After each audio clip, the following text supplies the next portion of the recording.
राम कृष्ण हरी हरे जय राम कृष्ण हरे जय जय राम कृष्ण हरी हरे जय राम कृष्ण हरे हरी जय जय राम कृष्ण हरी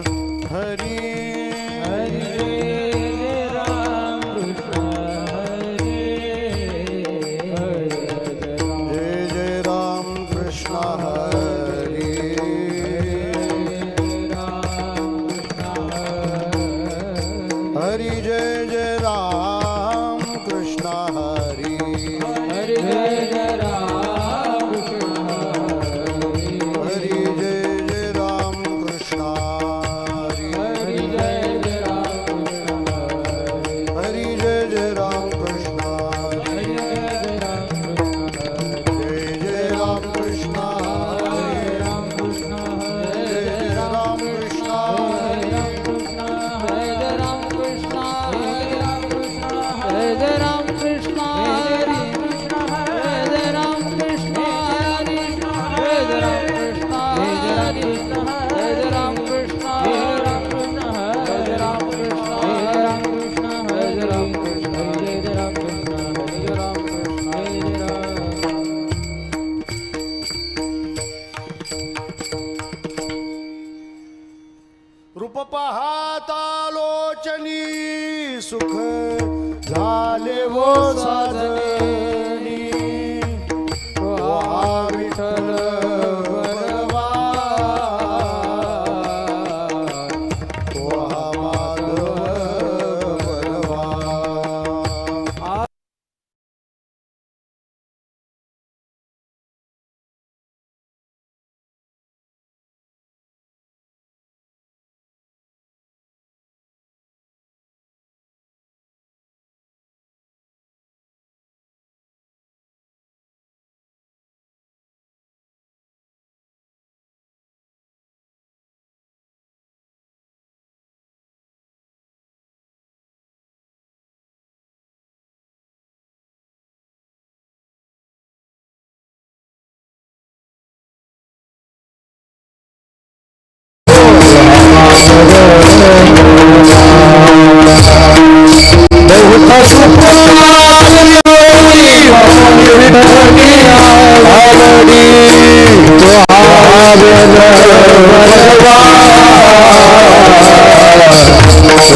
बरवा सर्व सुखाचे आगर पापर कुमा देवीवर सर्व सुखाचे आगर पापर कुमा देवीवर सर्व सुखाचे आगर पापर कुमा देवीवर सर्व सुखाचे आगर पापर कुमा देवीवर सर्व सुखाचे आगर बाबर कुमा देवीवर तो विठ्ठल बरवा तो माधव बरवा तो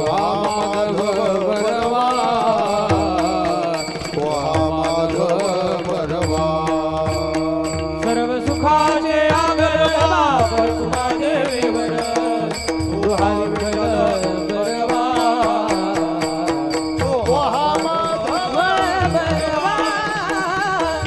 माधव बरवा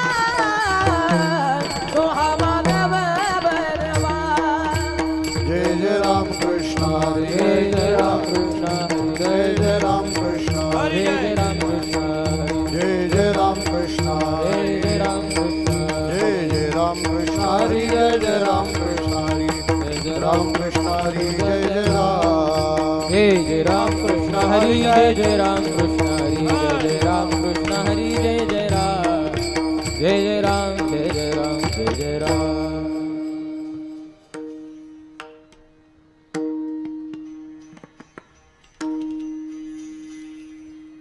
मोकळे मन रसाळवाणी मोकळे मन रसाळवाणी मोकळे मन रसाळवाणी मोकळे मन रसाळवाणी याची गुणी संपन्न याची गुणी संपन्न याचे गुणे संपन्न याचे गुणे संपन्न याचे गुणे संपन्न याचे गुणे संपन्न मोकळे मन रसाळवा मोकळे मन रसाळवाणी मोकळे मन रसाळवा मोकळे मन रसाळवाणी याची गुणी संपन्न याची गुणी संपन्न याचे गुणे संपन्न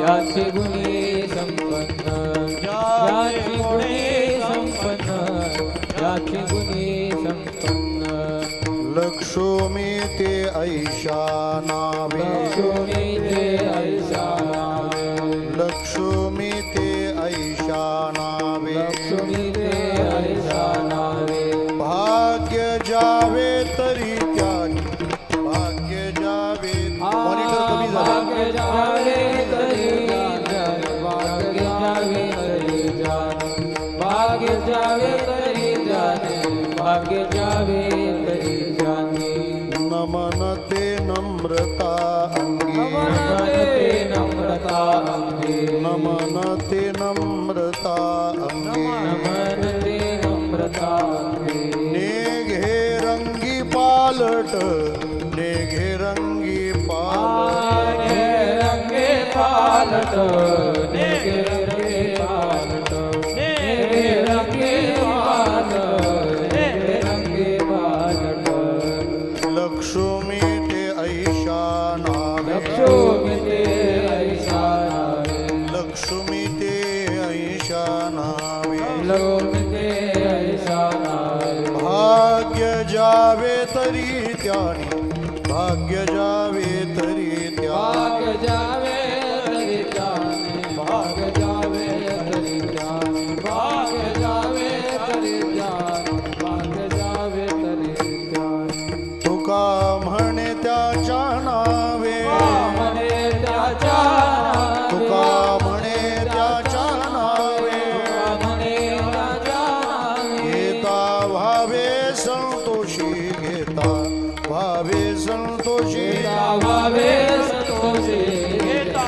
भावे संतोषे घेता भावे संतोषे घेता भावे संतोषे लक्ष्मी ते ऐसा नावे लक्ष्मी ते ऐसा नावे लक्ष्मी ते ऐसा नावे लक्ष्मी ते ऐसा भाग जावे तरी जाने भाग्य जावे तरी त्याने भाग जावे तरी जावे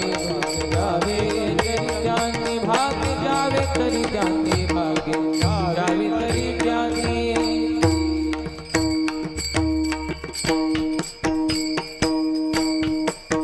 हा विठोबार कुमार टाळी टाळी हा हा विठोबार कुमार जय जय विठोबार कुमार विठोबार कुमार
मोकळे मन रसाळवाणी मोकळे मन रसाळवाणी मोकळे मन रसाळवाणी मोकळे मन रसाळवाणी मोकळे मन रसाळवाणी मोकळे मन रसाळवाणी मोकळे मन रसाळवाणी मोकळे मन रसाळवाणी याची गुणी संपन्न याची गुणी संपन्न लक्ष्मी ते ऐसा नावे लक्ष्मी ते ऐसा नावे याची गुणी संपन्न याचे गुणी संपन्न लक्ष्मी देशा लक्ष्मी देशा भाग्य जावे तरी त्याने भाग्य जावे भाग्य जावे तरी त्याने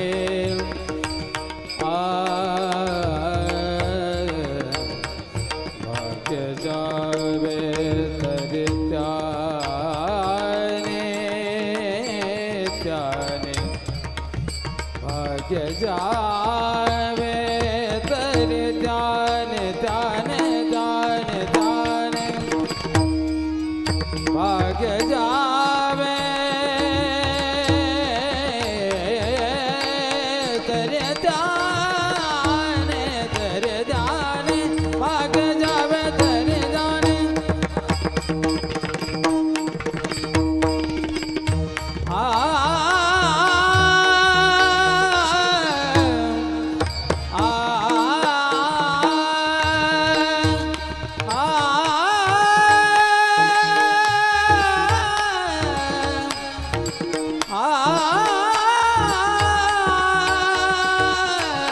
भाग्य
भाग्य जावे भाग्य जावे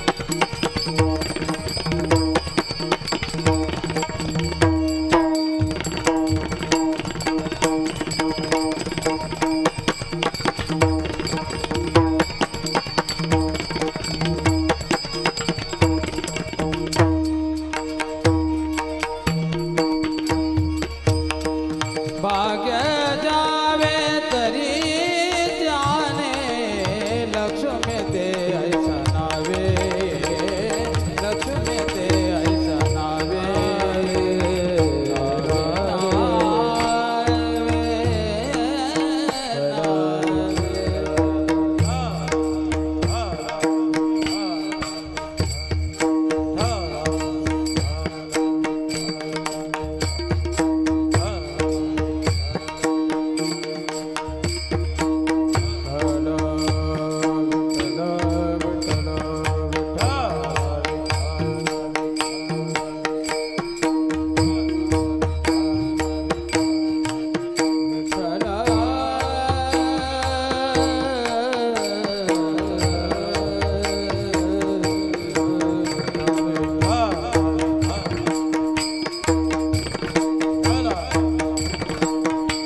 टाळी वाजवा भजन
गवरदारी विठ्ठल श्री श्री पंढरीनाथ माऊली ज्ञानेश्वर महाराज जगद्गुरु तुकाराम महाराज सद्गुरु वामन बाबा महाराज सद्गुरु सावळाराम बाबा महाराज सद्गुरु माऊली शांताराम भाऊ महाराज गोपाल कृष्ण भगवान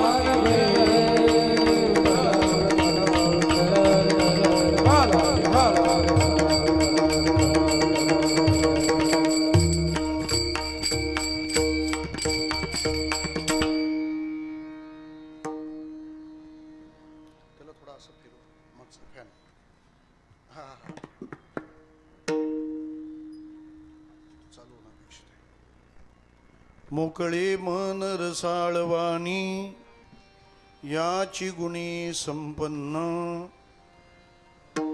लक्ष्मी ते ऐशा नावे घेता भाग्य जावे तरी त्यानी नमनते नम्रतांगी नेघे रंगी पालट लक्ष्मी ते ऐशा नावे भाग्य जावे तरी त्यानी तुका म्हणे त्यांच्या नावे किंवा तुका म्हणे त्यांची नावे घेता व्हावे संतोषी लक्ष्मी ते ऐशा नावे भाग्य जावे तरी त्यानी पांडुरंगा करो प्रथम नमन पांडुरंगा करो प्रथम नमन पांडुरंगा करो प्रथम नमन पांडुरंगा करो प्रथम नमन सरे चरणा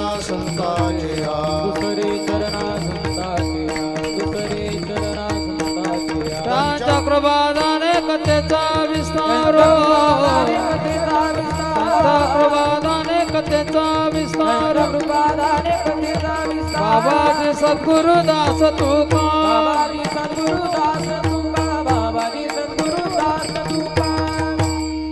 काय माझी वाणी मानेल संतांसी रंजवू चित्तासी आपुलिया. ओम नमो ज्ञानेश्वरा करुणाकरा दयाळा तुमचा अनुग्रह लादलो पावन झालो चराचरी. सेवे लागी सेवक झालो तुमच्या लागलो चरणा.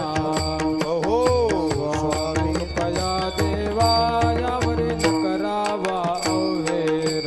सेवे लागी सेवक झालो तुमच्या लागलो निज चरणा. अहो स्वामी कृपया देवा यावरी करावा अवहेर. सेवे लागी सेवक झालो तुमच्या लागलो निज चरणा. अहो स्वामी तुकया देवा यावरी न करावा उभेरा. सेवे लागे झालो तुमच्या लागलो निज चरणा. अहो स्वामी तुकया देवा यावरी न करावा उभेरा.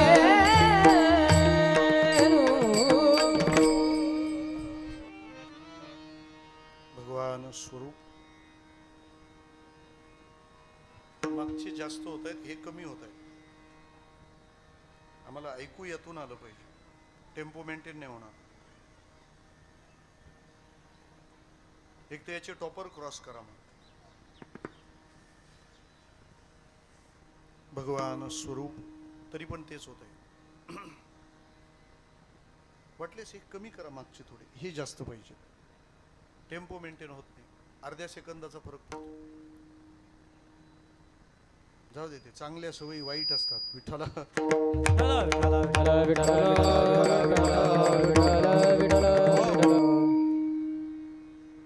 भगवान स्वरूप आपणा सर्व श्रोतृवृंदांच्या चरणारविंदी विनम्र भावाने वंदन करतो. सगळे मागचे कमी झाले चालतील, हे दोन जास्त पाहिजे. ऐकू यातून नाही आलं पाहिजे आम्हाला. कीर्तन सेवेकरिता आपल्या पुढे सादर केलेला अभंग जगद्गुरु तुकाराम महाराज यांचा 4 चरणांचा श्रीमंतांना श्रीमंती समजावून सांगणारा अभंग आहे. विठ्ठला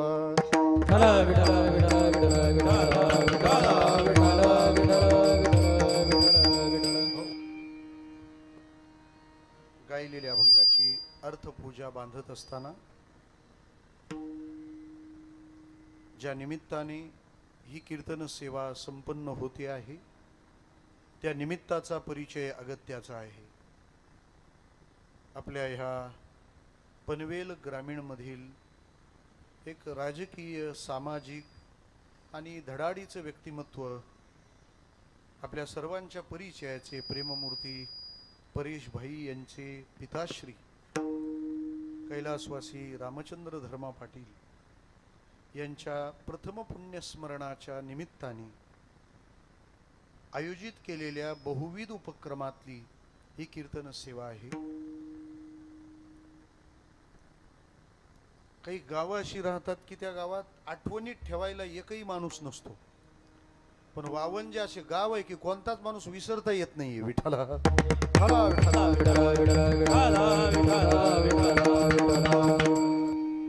अशा नररत्नांचं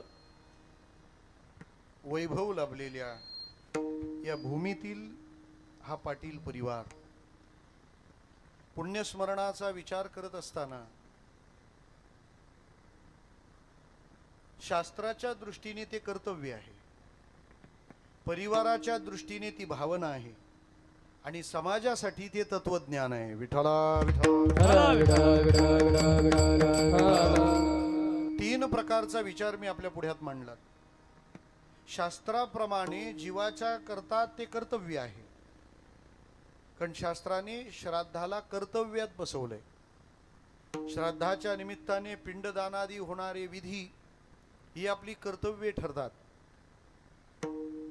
त्याचं उत्तर आपल्याला भगवद्गीतेमध्ये सापडतं. युद्धाला नकार देणारा अर्जुन ज्या अनेक कारणाने युद्ध नको म्हणतोय त्यातलं एक कारण श्राद्ध सुद्धा आहे.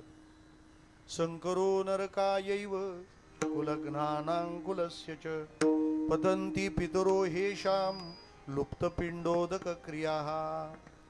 पिंड उदक क्रिया जर लुप्त झाली तर पितरांचं पतन होईल आणि पतन टाळण्यासाठी आम्ही जे करायचं आहे त्याला कर्तव्य असं म्हणतात.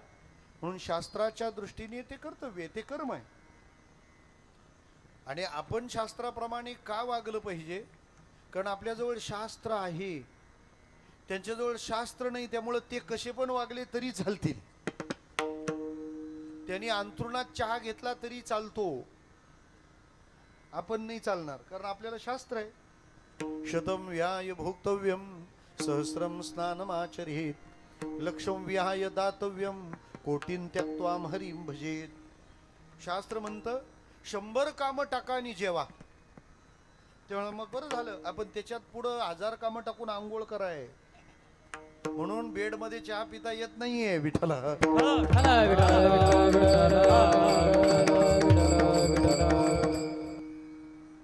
हा, भजना करता सवलती आहेत. न लगे आंघोळी तोंड धुवावे, पण तरी पण आंघोळ करूनच यावे.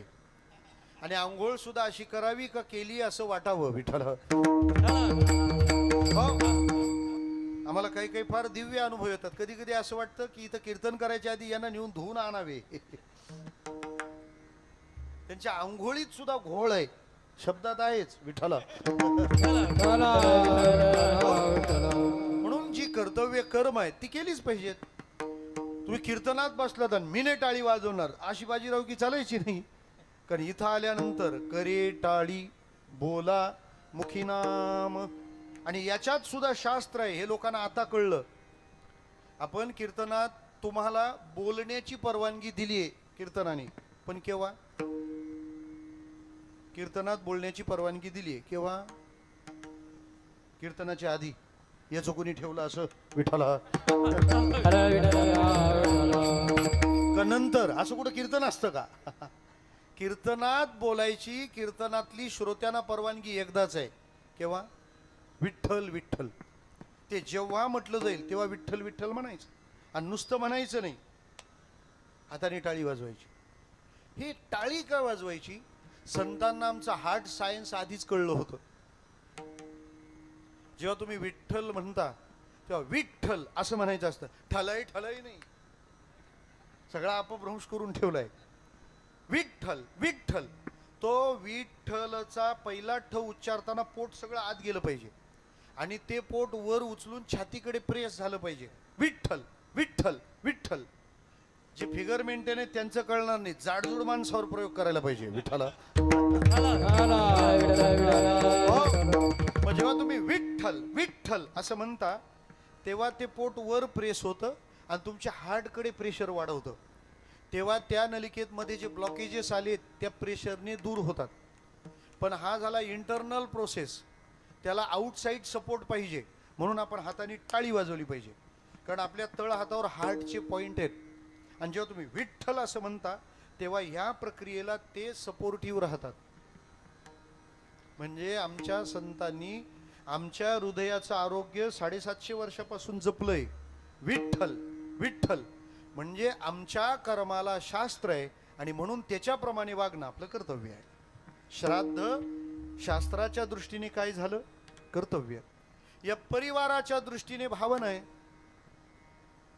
त्याचं कारण आपल्याला प्राप्त झालेला देह आणि आपल्याला प्राप्त झालेल्या सुविधा आपल्या पूर्वजांमुळे आहेत, आणि त्यांच्याविषयीची अंतःकरणातली कृतज्ञतेची भावना व्यक्त करण्याची व्यवस्था सोय ठेवली शास्त्राने, म्हणून श्राद्ध आहे. 2. आणि 3 समाजासाठी तत्वज्ञान आहे.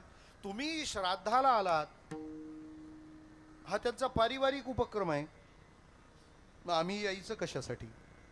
त्याचं उत्तर असं आहे, जी व्यक्ती गेली आहे तिच्या जीवनातल्या एखाद्या सद्गुणांची आठवण करावी आणि तो सद्गुण आपल्या जीवनात कसा स्थापन करता येईल याचा संकल्प करणे म्हणजे समाजाने श्राद्धासाठी येणं आहे. विठ्ठला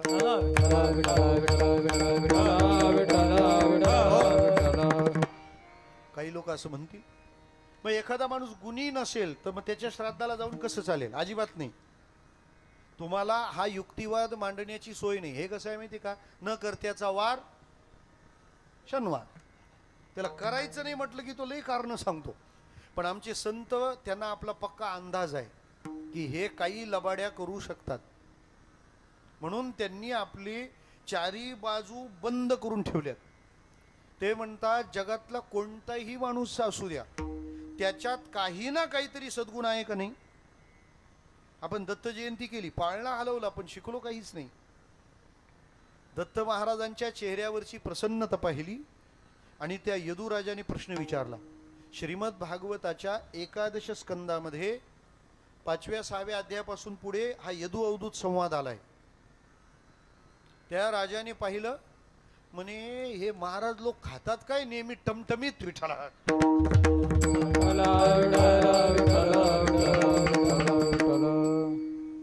कारण भजन करणाराचा चेहरा लगेच लक्षात येतो. म्हणून मी भजन करतो असं कोणी सांगायची गरज नाही. का? आपलं भजन आपल्या चेहऱ्यावर दिसतं. काही माणसं परमार्थ खूप करतात पण नेहमी बघतात मारक्या म्हशीसारखे आहे. काय कुठला सॉफ्टवेअर आहे काय माहिती यांच्याकडे. तुमच्या आसन्यातूनच तुमचं व्यक्तिमत्व स्पष्ट होतं. ज्ञानोबाराय म्हणतात दर्शनाची प्रशस्ती पुण्यपुरुष. हा माणूस पुण्यवान आहे. कशावरून ओळखायचं? त्याला फोटोग्राफर हसा असं सांगत नाही. विठ्ठला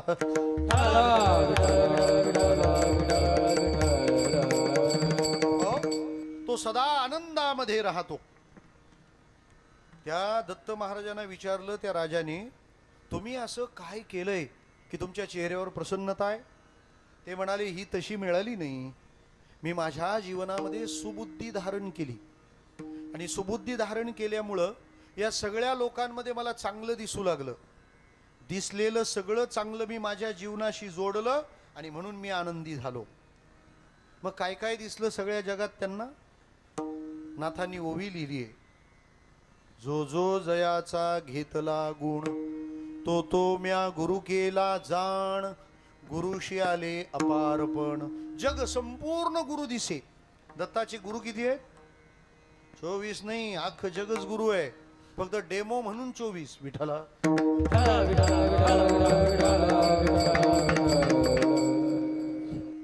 24 फक्त डेमो म्हणून हे कळावेत याकरता सांगितलेत. कोणते 24 माहितीये? पृथ्वी वायुर आकाशम अपोग्निश चंद्रमा रवी कपोतो अजगर सिंधू पतंगो मधुकृत गजाहा मधुहा हरिणो मीना पिंगला कुररोर भग कुमारी शरकृत सर्प उर्ण नाभी सुपेश कृत. किती झाले? 11.5. विठ्ठला या 24 जणांमध्ये मला काय काय चांगलं दिसलं आणि ते मी माझ्या जीवनाशी जोडलं. श्रोते हो, या 24 जणांमध्ये ज्यांच्यात चांगलं पाहिलं त्याच्यात काही अजिबात चांगले नाही आहेत. कोणात काही चांगलं दिसलं असेल दत्त महाराजांना, पण त्या 24 मध्ये पिंगला नावाचं नाव आहे. पिंगला. पिंगला म्हणजे गाण्याचा पिंगळा नव्हे. विठ्ठला पिंगला ही विदेह नगरी जनकाच्या नगरीतली वेश्या होती आणि दत्त महाराजांनी वेश्येला गुरु केलं. मग आता आपले सगळेच रस्ते बंद आहेत. जर वेश्येत काही चांगलं मिळू शकतं तर याचा अर्थ आपल्या आजूबाजूला असलेल्या प्रत्येक माणसात चांगलं दिसतंय. ती वेश्या साज शृंगार करून विषय भोगा करता ग्राहक म्हणून माणसांची वाट पाहू लागली. रात्रीचे 12 वाजले, मध्यरात्र उलटून चालली. तिचा तो शृंगार आता शुष्क पडू लागला. तिच्या मनात विचारलं की कोणीच कसं माझ्याकडे पाहिना. शेवटी तिने रस्त्यातून जाणाऱ्या पुरुषाचं मन वेधण्यासाठी पायाच्या बोटाच्या चिमटीत असा खडा उचलायची, हातात घ्यायची आणि त्या पुरुषाला फेकून मारायची. पण कोणी पुरुषानं तिच्याकडे ढुंकून पाहिलं नाही. जेव्हा पहाटेची वेळ होत आली तेव्हा ती स्वतःशी विचार करू लागली की ज्यांच्याकडून मी सुखी होण्याचा प्रयत्न करते ते स्वतः तर दुःखी आहेत, कारण ते माझ्याकडं सुखासाठी येतात आणि एक अपूर्ण दुसऱ्या अपूर्णाला पूर्ण करू शकत नाही. सांगा ना, तुम्ही ज्याची मदत घेता तो किती जणांची घेतोय तुम्हाला माहिती आहे का विठ्ठला? हो? तुम्ही ज्याच्या पाया पडता त्याला किती जणांच्या पाया पडावं लागतं ते बघाच आता विठ्ठला. हो? याचा अर्थ असा आहे, आपल्याकडे कोकणात एक म्हण म्हटली जाते, एकादशीच्या घरी शिवरात्र पाहुणी. कशाला? जेवायला. अरे दोघी उपवाशीच. ना तरी सरोवर आटले की राणी दुखिया दुखी भेटले. एका जंगलात एक माणूस चुकला होता. सकाळी चुकला, संध्याकाळपर्यंत मार्ग सापडे ना. संध्याकाळी एक माणूस दिसला, त्याला फार बरं वाटलं. तो बरे झाले तुम्ही भेटले. म्हणाले का? मी सकाळपासून चुकलोय, आता तुम्ही भेटले म्हणजे रस्ता सापडेल. तो म्हणाले मला चुकून 7 दिवस झालेत विठ्ठल.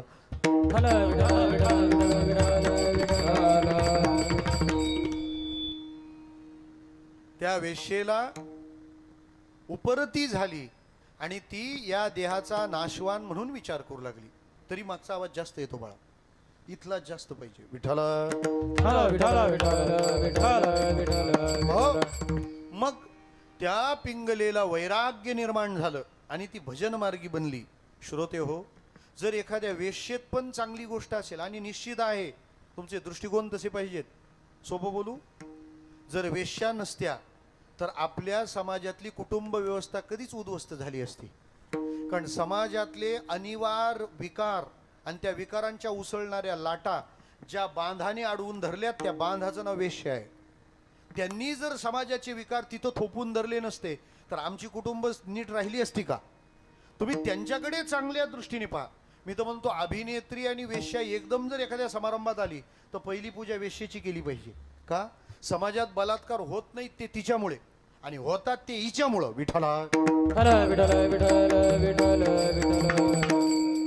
घाणेरड्या चित्रपटांमधले घाणेरडे अभिनय करणाऱ्या अभिनेत्र्यांमुळे समाजाचं मन विकारी होतं, आणि मग मालेगाव मध्ये एखादी 4 वर्षाची यज्ञा त्याचा बळी होते विठ्ठला.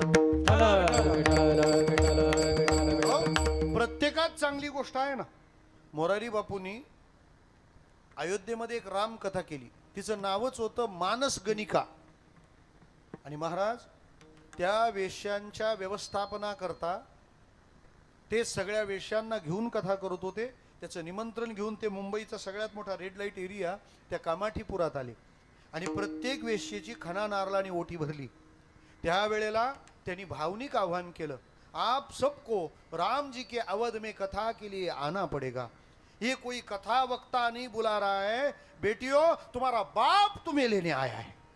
त्या वेश्या ढसाढसा रडल्या. का? आजपर्यंत वासनेपोटी त्यांच्याजवळ सगळे आले, पण त्यांना प्रेम करणारं, त्यांच्याविषयी माया व्यक्त करणारं, त्यांना आपुलकीने कुठंतरी जवळ घेणारा पहिला एखादा महात्मा तिथं आला. मला एकाने विचारलं, मग देशभरात रेड लाईट एरिया असतील, मोरारी बापू महाराष्ट्रातल्याच वेश्यांकडे का आले? कारण मोरारी बापूंना माहिती आहे की महाराष्ट्राने एका वेश्येच्या मुलीला संत म्हणून 700 वर्षापूर्वी पूजलंय. विठ्ठला तुम्ही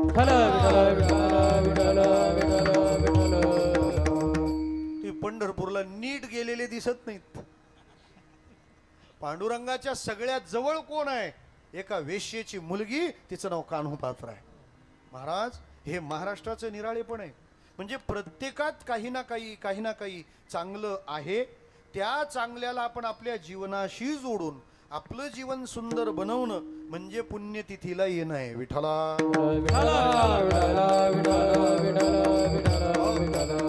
आणि अशा सत्कर्मरत पुण्यवान माणसाच्या पुण्यतिथीला आल्यानंतर आपल्यालाही पुण्याचा लाभ होतो. कारण सत्कर्म करणाराचं स्मरण पुण्यवंत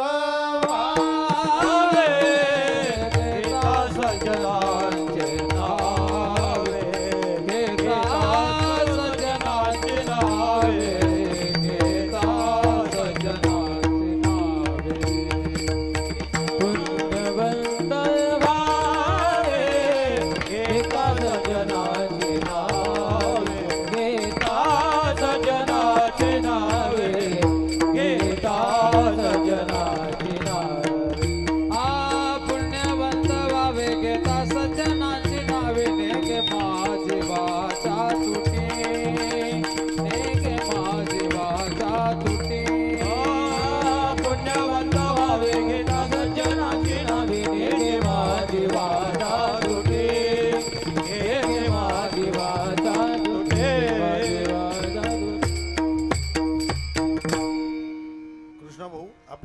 व्यासपीठाची सभा आज फार श्रीमंत आहे विठ्ठला. हर विठ्ठल विठ्ठल विठ्ठल विठ्ठल. अशा पुण्यस्मरणातलं हे कीर्तन आहे. अभंग जगद्गुरु तुकाराम महाराजांचा आहे. या अभंगाचा परिचय करून देताना मी आपल्याला असं म्हणालो की तुकाराम महाराज श्रीमंताला श्रीमंती समजावून सांगतात. कारण का? ते स्वतः श्रीमंत आहे. तुकोबारायांचा परिचय देताना जगद्गुरु श्रीमंत संत असं म्हटलं जातं. कोणी म्हणेल ते कशी काय श्रीमंत, त्यांची बायको तर जेवायला मिळालं नाही म्हणून मरण पावली विठ्ठला. श्रोते हो, आलेली गरिबी वेगळी आणि आणलेली गरिबी वेगळी. तुकाराम महाराजांच्या चरित्रात जी गरिबी दिसते ती आलेली गरिबी नाहीये, ती आणलेली गरिबी आहे. म्हणजे तुकाराम महाराज इतके श्रीमंत संत आहेत, सावकारकी त्यांच्याकडे. आणखी काय सांगू आपल्याला, आज आपण ज्ञानोबारायांचं जे समाधी मंदिर दर्शनाला जातो ना आळंदीला, त्या ज्ञानोबारायांच्या समाधी मंदिराचा जो गाभारा आहे तो गाभारा तुकाराम महाराजांनी बांधलाय. आणि फेक न्यूज नाही, ही गॅजेट मध्ये नोंद आहे. आणि गॅजेट खोटं आहे हे म्हटल्यावर किती वर्षाची शिक्षा आहे ते तबलेवाल्यांना आपल्या विचारा विठ्ठला.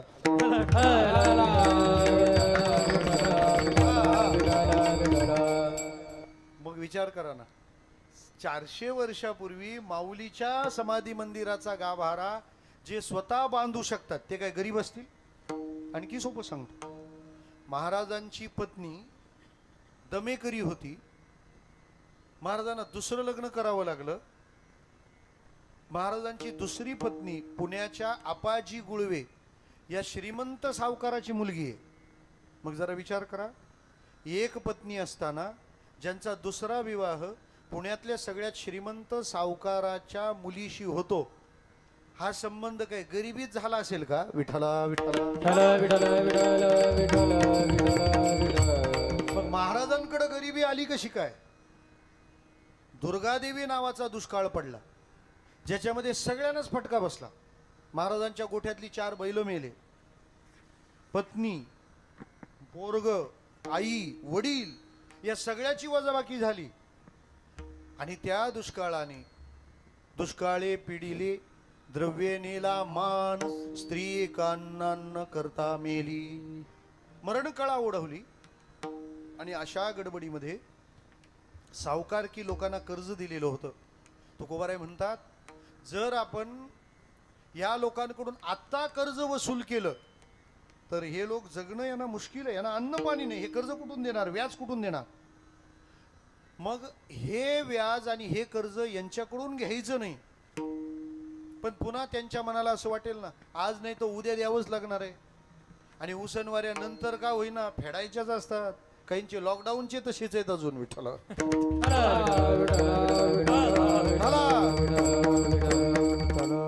तुम्हाला सांगतो, आयुष्यात सगळं चुकवता येईल, पण दुसऱ्याची आपल्या अंगावर असलेली बाकी, दुसऱ्याशी आपण केलेलं वैर आणि दुसऱ्याची केलेली हत्या जन्मात चुकायची नाही. त्याच्यासाठी जन्म घ्यावा लागेल. ऋणवैरा हत्या हे तो न चुके नेदिता, हे तो न चुके नेदिता, हे तो न चुके नेदिता. हत्या हे तो न चुके नेदिता, हे तो न चुके नेदिता.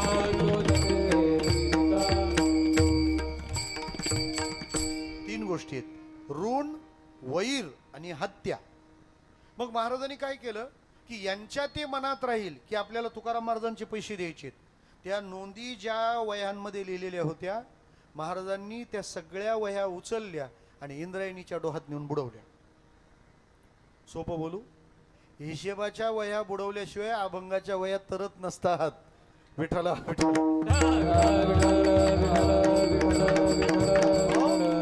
आणि तुकोबारायांच्या वाट्याला मग दारिद्र्य आले.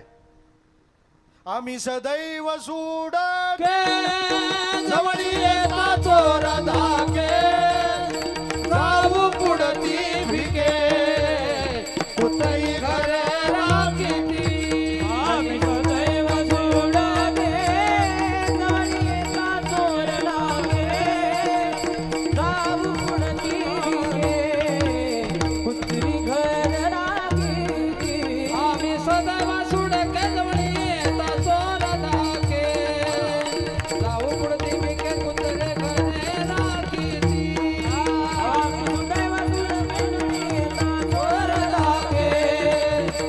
जाऊ गुरुदेवी के कुत्री घर रागिली आम्ही सदैव सुडके जवळी येता चोर धाके. ही आणलेली गरिबी आहे, हे आणलेलं दारिद्र्य आहे, हे लोकांना दिलेल्या मोकळीकीच्या परिणामात आलंय. तुकोबार आहे वास्तवात श्रीमंत आहे. मग अशा श्रीमंत म्हणजे अहो आयुष्यात जर लोक विमानात बसले तर लोक म्हणतात की नाही श्रीमंत आहेत. असं म्हणतात जगातले अजून 95% लोक विमानात बसलेली नाही आहेत. विठ्ठला इंडिगो मुळे नाही विठ्ठल. मग जो जीवनात विमानात बसला तर लोक त्याला श्रीमंत म्हणतात. जे वैकुंठाला विमानात जाऊन बसून गेले ते किती श्रीमंत असतील, ते किती श्रीमंत असतील. आणि हे सत्य आहे. तुकाराम महाराजांना विमान आलं नव्हतं किंवा विमान आलं हे खोटं आहे असं म्हणणाऱ्याच्या गाड्या घरीच आहेत. विठ्ठला मला म्हणायचं काय तात्पर्याने की तुकोबाराय श्रीमंत आहे आणि त्यामुळे तुकोबारायांनी जी श्रीमंतीची व्याख्या सांगितली ती फार महत्वाची. तुकोबाराय काय म्हणतात श्रीमंतीबद्दल हे बघा. श्रीमंतीच्या व्याख्या सगळ्यांच्या सारख्या वाटल्या तरी परिणामात भेद असतो. मी तुम्हाला सोपं सांगतो. वर्गामध्ये गुरुजी आले आणि त्यांनी पोरांची मस्करी करायची ठरवली. कधी कधी लहर येते की काहीतरी चेष्टा करूया. त्यांनी मस्करी आणि चेष्टा अशी केली पोरांची, म्हणे पोरांनो 1 किलो कापूस जड का 1 किलो लोखंड. आता प्रश्न चुकीचा होता कारण हिशेब कसला चाललाय वजनाचा. प्रश्न काय 1 किलो कापूस जड का 1 किलो लोखंड. तुम्हाला काय वाटतं सोबदार. लाजू नका मतदान करा. 1 किलो कापूस जड का 1 किलो लोखंड. लोखंड त्यांचं प्रामाणिकपणे म्हणणं आहे. तुमचं काय मत आहे. नाही तर गणिताच्या शिक्षकांना फोन करायचा का आपल्या. विठ्ठला 1 किलो कापूस जड का 1 किलो लोखंड. दोन्ही सारखेच. पण त्याच्यात एक पोरग क्रांतिकारी होतच. ते म्हणाले 1 किलो लोखंड जड. गुरुजी म्हणाले ए बघा कसा वेडा, बघा कसा वेडा, बघा कसा वेडा. म्हणजे झालं काय. म्हणे अरे 1 किलो कापूस 1 किलो लोखंड त्याच्यात जड काय असा प्रश्न विचारले. दोन्ही काय झाले सारखे. ते म्हणाले तुझं चूक आहे. तुझ्या मेंदूत काय बटाटे भरलेत का. काय बोलायचं ते बोलले. ते म्हणाले गुरुजी ते सारखा असो नाही तर काही असो यातलं तुम्हाला काय फेकून मारू ते सांगा. विठ्ठला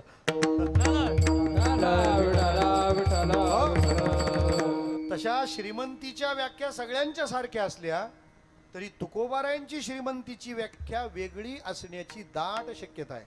श्रोते हो संतांच्या सगळ्याच व्याख्या विशेष आहेत. आपण पुरुषार्थ म्हणतो ना. धर्म अर्थ काम आणि मोक्ष. प्रत्येक माणसाने आयुष्यात हे कमवायचंच असतं. धर्म म्हणजे ड्युटी, अर्थ म्हणजे संपत्ती, काम म्हणजे भोग आणि मोक्ष म्हणजे मुक्ती. या चारही गोष्टी आपल्याला याच जन्मात प्राप्त करायच्या आहेत. नाही हे प्राप्त करण्यासाठी हाच जन्म आहे. विठ्ठला हे धर्म अर्थ काम मोक्ष बैलांना असतं का. म्हणून संतांनी पंढरपूरला कोणी गेलं पाहिजे. माणसानी गेलं पाहिजे म्हटलंय. पंढरीशी जा रे. संत कधी म्हणाले का रे बैला तू सगळीकडे जातो पंढरपूरला जात. संत कधी म्हणाले का कुत्र्या भजनालाच दिसत नाही. विठ्ठला हे सगळे आग्रह माणसाना आहेत कारण हे माणसाद्वारे होणार आहे ना. माणूसच यासाठी निर्मिलेला आहे. मग धर्म इतरांचा वेगळा तुकाराम महाराजांचा वेगळा. ते म्हणतात बाकीच्यांचे काय धर्म असतील ते असू द्या पण माझ्याकरता नामस्मरण हा माझा धर्म आहे. म्हणजे धर्मातली वरची व्याख्या तुकाराम महाराजांकडे. कळे न कळे ज्या धर्म ऐका सांगतो रे वर्म माझ्या विठोबाचे नाम अट्टाहासे उच्चारा. संतांनी सांगितलेल्या धर्माची व्याख्या सगळ्यात उंच आहे. सकळ धर्माचे कारण नामस्मरण हरि कीर्तन. सकळ धर्माचे कारण नामस्मरण हरि कीर्तन. दया क्षमा समाधान संत जन साधिते. दया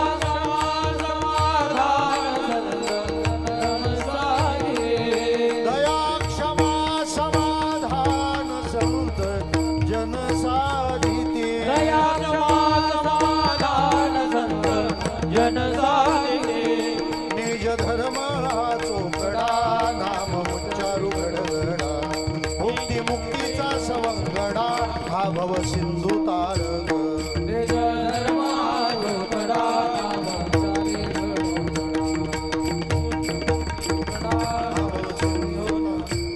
सकळ धर्माचे कारण सकळ धर्माचे कारण स्मरण हरी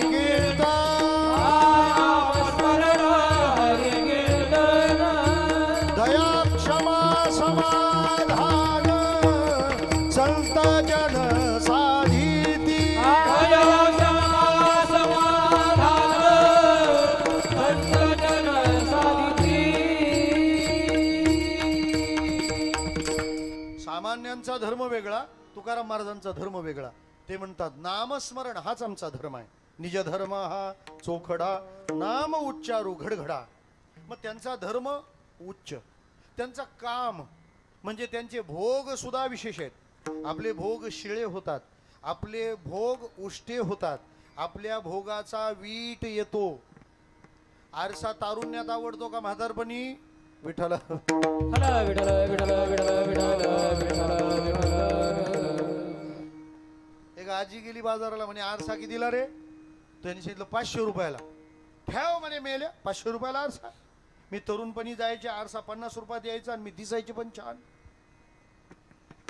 तो म्हणाला आजी 500 रुपये नका देऊ पण आरशाला का नाव ठेवता ते म्हणतात, याच्यात मी कशी दिसते आरशाचा काही दोष नाही आपला डिस्प्ले गेलाय विठाला हला विठल या जगात शेवटपर्यंत आरसा फक्त कृष्णाला आवडू शकतो आपल्याला नाही का कानोबा तुझी गोंगडी चांगली कानोबा तुझी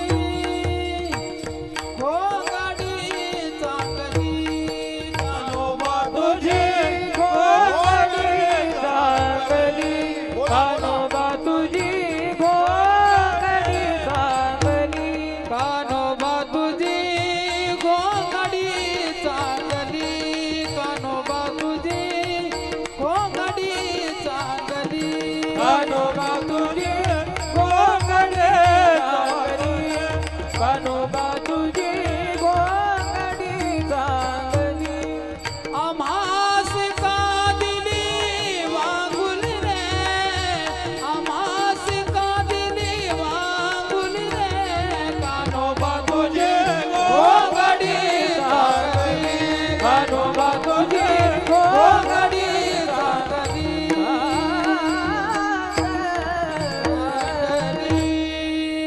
वा वा. ही आवडली नसेल तर मशाला घ्या मग विठाला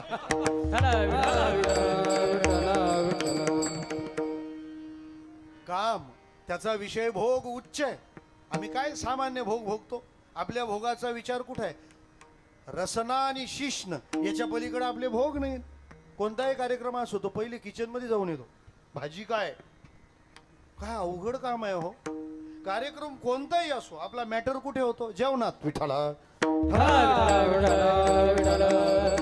महाराज म्हणतात आमचा भोग जेवणाच्या पलीकडे आहे, की ज्या भोगात हे जेवण आठवत सुद्धा नाही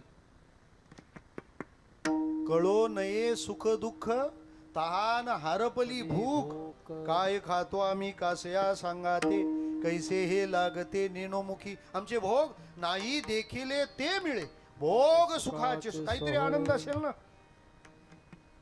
लोक विचारतात एक श्रावण महिना आम्हाला निघणे बुवा लोकांचा कसा होत असेल अरे काहीतरी आनंद आहे म्हणून तर ते आनंदात आहेत ना देवाने पण सगळे बुवाच करायचे ठरवलेत आता नाही तर 31 ला एकादशी कशी टाकली असती विठाला तरी मला एकाने विचारलं आदल्या दिवशीची करायची का म्हटलं नाही तीच विठाला आपले भोग उच्च असले पाहिजेत आपले भोग इतके खालचे हलक्या दर्जाचे राहतात यांनी आवाज दिला नाही वाईट वाटलं तो पाया पडला नाही वाईट वाटलं किती जणात तुम्ही ही दुखणी ठेवाल अरे निंदी कोणी मारी वंदी कोणी पूजा करी माझे हेही नाही तेही नाही माझ्याकडे काल एक जण एक शंका घेऊन आला होता महाराज लोक लईच त्रास देतात फार राग येतो म्हटलं तुमचं जीवन स्वतंत्र पाहिजे का परतंत्र तो म्हणाला स्वतंत्र मग स्वतंत्र जीवन पाहिजे तर क्रिया जगा प्रतिक्रिया नाही एखाद्या माणसाने तुम्हाला जर दुःख द्यायचं ठरवलं, मग त्याच्यासाठी त्यांनी येऊन जर शिव्या दिल्या आणि जर तुम्हाला दुःख झालं, तर जिंकला तो का तुम्ही?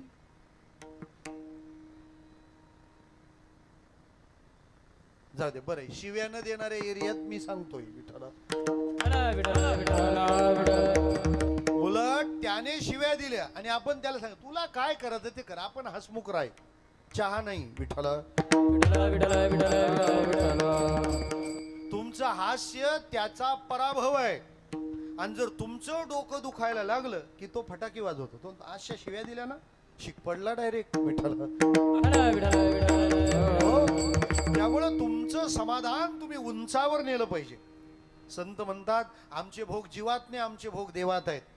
काम तो कामना भोगीतसे देवा, आलिंगन हेवा चरणचुंबी. आमचे भोग उच्च, काम उच्च पाहिजे, आमचा मोक्ष पण उच्च पाहिजे. मोक्ष उच्च पाहिजे म्हणजे किती उच्च आहे मोक्ष? सामान्यांना मोक्षाची सेवा करावी लागते, संतांची मोक्ष सेवा करतो. मोक्ष माघारी आम्हारी ते दासी, मोक्ष माघारी आम्हारी ते दासी, मोक्ष माघारी आम्हारी दासी होय सांगू तुका म्हणे हरिनाम कीर्तन, संतांचे पूजन, हरे राम कीर्तन, संतांचे पूजन. ओ मोक्ष माघारी आम्हारी दासी होय सांगू तुका म्हणे हरे राम कीर्तन, संतांचे पूजन, हरे राम कीर्तन, संतांचे पूजन. कसं आहे मधुकर बुवा, विहिरीमध्ये जर आधी पट्टीचे पोहणारे उतरलेले असतील तर नव्याने उडी टाकायला हरकत नसते विठ्ठला. आम्ही मोक्षाची सेवा नाही करत, मोक्ष आमची सेवा करतो. तो म्हणे ते तर आहे महाबोधू. मग संतांचा धर्म वेगळा, संतांचा काम वेगळा, संतांचा मोक्ष वेगळा, मग संतांचा अर्थ सुद्धा वेगळा असेल, संतांची श्रीमंती सुद्धा वेगळी असेल. आणि माणसाने श्रीमंत असलं पाहिजे हा तर नियमच आहे.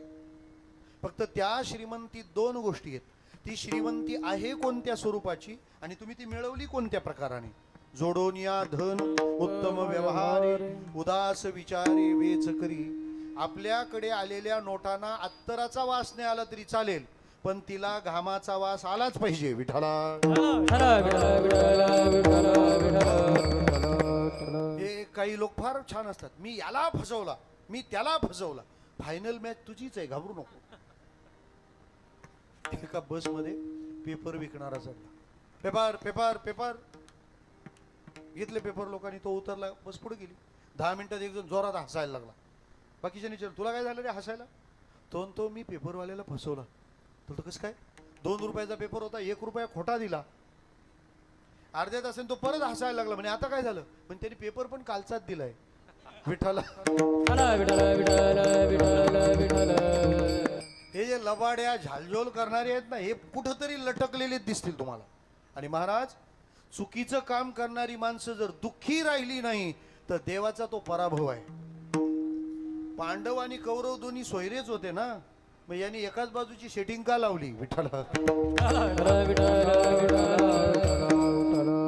देवाने सांगितलं मला दुर्योधन पण प्रिय आहे, मला युधिष्ठिर पण प्रिय आहे, पण मी मदत पांडवांना का करणार, पांडवांचा सहकारी का होणार? त्याचं कारण हे धर्माने नीतीने चालले. जर अनितीचा माणूस विजयी झाला तर लोकांचा नीती मूल्यांवरचा विश्वास उडतो. आणखी सोपं बोलू, म्हणून ज्या माणसाने ठरवलं ना आपण न्यायाने धर्माने वागायचं, त्यांनी सक्सेसफुल झालं पाहिजे. अपयशी सज्जन हा धर्माला कमीपणा आहे. आपल्याकडे पाहून लोक असं बोललं पाहिजे, हा खऱ्याने वागा, बघा असं होता येतं. आपल्याकडे पाहून लोक गळे काढतात, बघा ना खऱ्या माणसाला कसे दिवस आले. असलं नको विठ्ठला.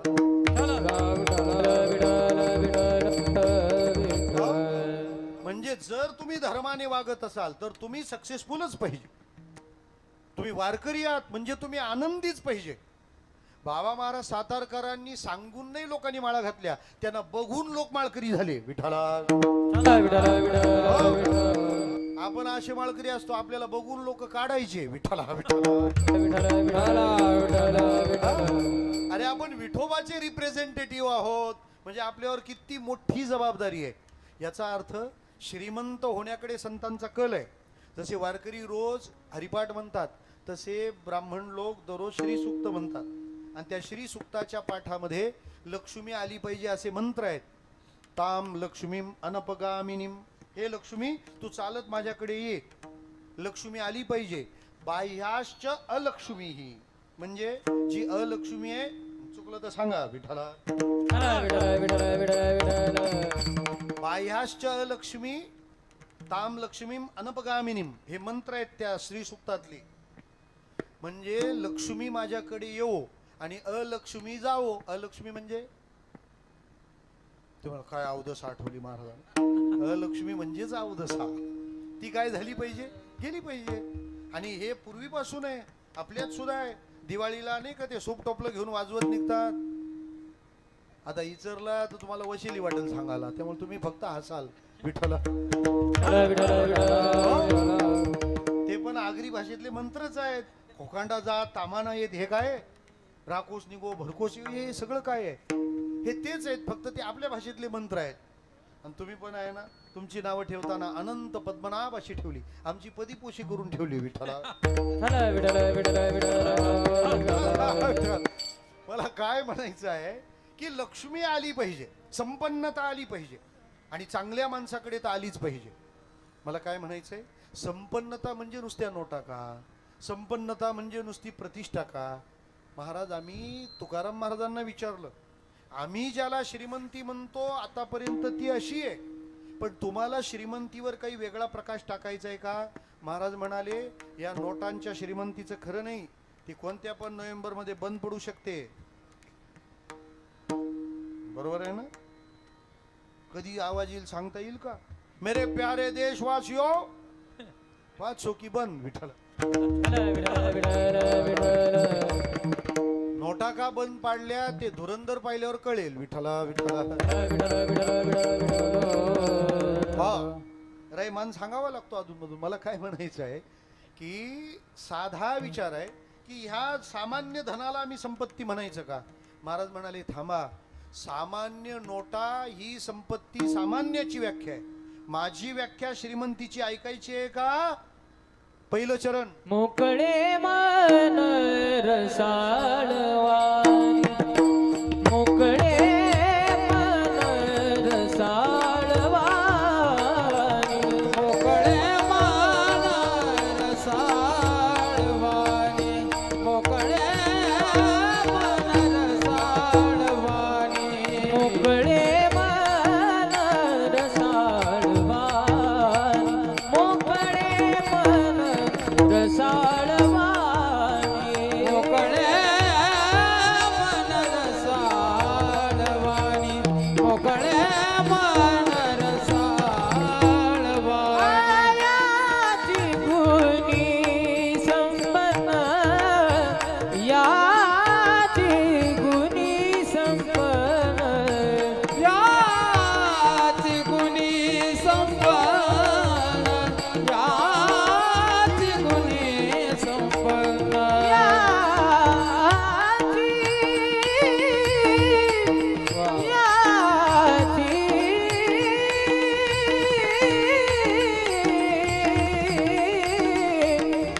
याची गुणी संपन्न.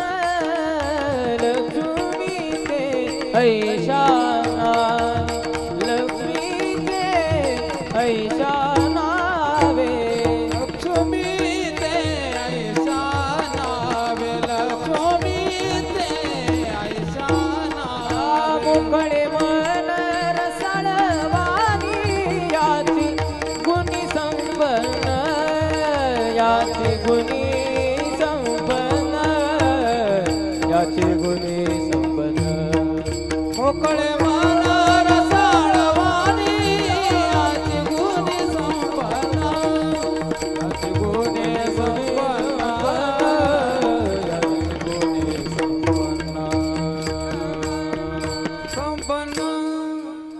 अख्खं कीर्तन श्रीमंत करून ठेवलं. मोकळे मन रसाळ वाणी याची गुणी संपन्न. श्रीमंती फक्त धनाचीच असते असं नाही, श्रीमंती गुणाची सुद्धा असते. पेशव्यांकडे न्यायदानाकरता एक न्यायनिष्ठूर व्यक्तिमत्व होतं. त्यांचं नाव रामशास्त्री प्रभुणे.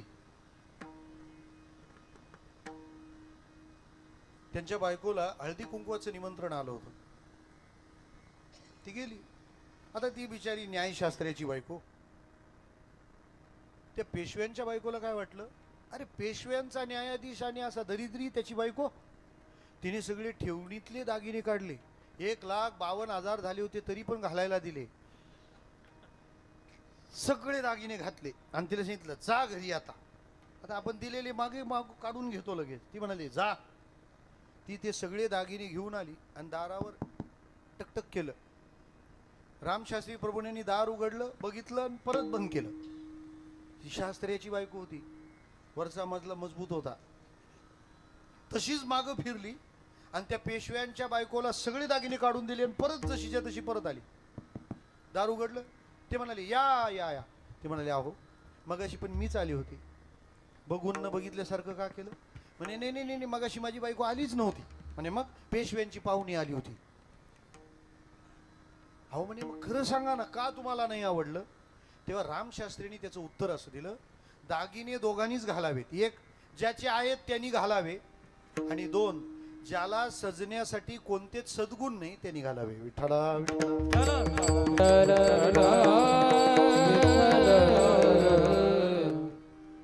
रामशास्त्री प्रभूंच्या उत्तरात तुकाराम महाराजांचं रहस्य आहे. सगळ्यांनाच संपत्ती असेल असं नाही, सगळ्यांनाच धनसंपदा लाभेल असं नाही, परंतु गुणांची श्रीमंती तर फुकटातली आहे.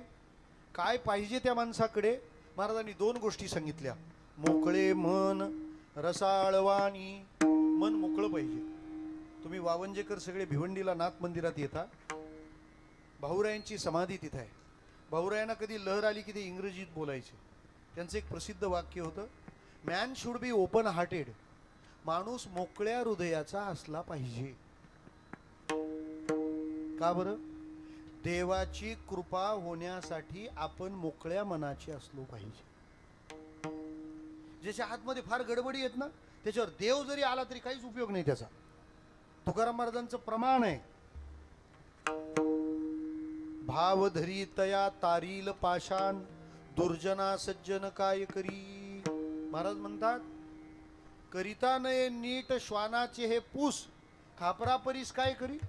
टेंडर केव्हा निघाले ब्रह्मदेवाकडून, कुत्र्याची शेपटी जो सरळ करून देईल त्याला 1,00,000 रुपये. विठ्ठला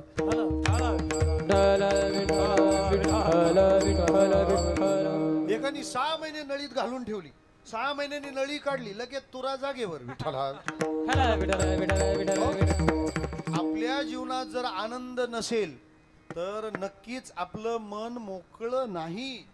मन मोकळेपणा पाहिजे. आतमध्ये फार बरं होतं असं, आपण ज्या लोकांमध्ये राहतो ना त्यांच्यात लबाडी हा शिष्टाचार असतो. अहो ब्रह्मचैतन्य गोंदवलेकर महाराजांना एकाने विचारलं, माणूस लबाड असावा का नसावा? कारण सध्या तर तशी वाक्य असतात, खोट्याचा जमाना आहे, माणूस जरा चॅप्टरच पाहिजे. काही जण पोरांना चॅप्टर की शिकवतात, नंतर ते त्यांनाच दाखवतात. विठ्ठला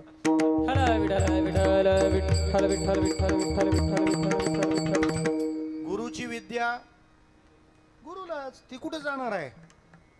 म्हणून संतांनी सरळपणाचे संदेश दिलेत. एक दिवस बांबू कोर्टात गेला. बांबू त्यांनी विचारलं, काय अपील आहे तुमचं? अपील म्हणजे माझा आरोप आहे. म्हणे कोणावर? म्हणे चंदनावर. म्हणे चंदनावर काय आरोप आहे तुमचा? म्हणे हा चंदन सगळ्यांना सांगतो की मी सगळ्यांना सुगंधी बनवतो, सगळ्यांना सुवासी बनवतो. म्हणे मग हे याचं म्हणणं खोटं आहे. म्हणे कसं काय खोटं आहे? राहू दे, तुम्हाला पाहिजे तर घ्या. विठ्ठला विठ्ठला हा,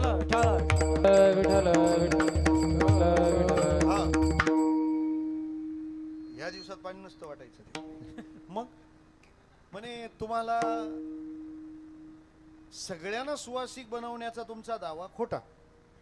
कोर्टाने विचारलं बांबूला, तुझं हे म्हणणं खरं आहे ना नक्की? नाही तर तुझ्यातल्या पोकळचे फटके मारू विठ्ठल. विठ्ठल विठ्ठल विठ्ठल विठ्ठल विठ्ठल. बाबू म्हणाला नाही नाही नाही माझा दावाच आहे. म्हणे काय? हा जो चंदन आहे ना, बोरी येवो बाबळी येवो सगळ्यांना चंदन करतो. चंदनाने बोरी व्यापी येल्या. कोर्टाने विचारलं मग सगळ्यांना जर तो चंदन चंदन बनवतो तर तूच कस काय योजनेतून राहिला? तुझा काही फॉल्ट नाही आहे ना. कोर्टाने बांबूला सांगितलं तुझा एक्सरे घेऊन ये. कोणाला?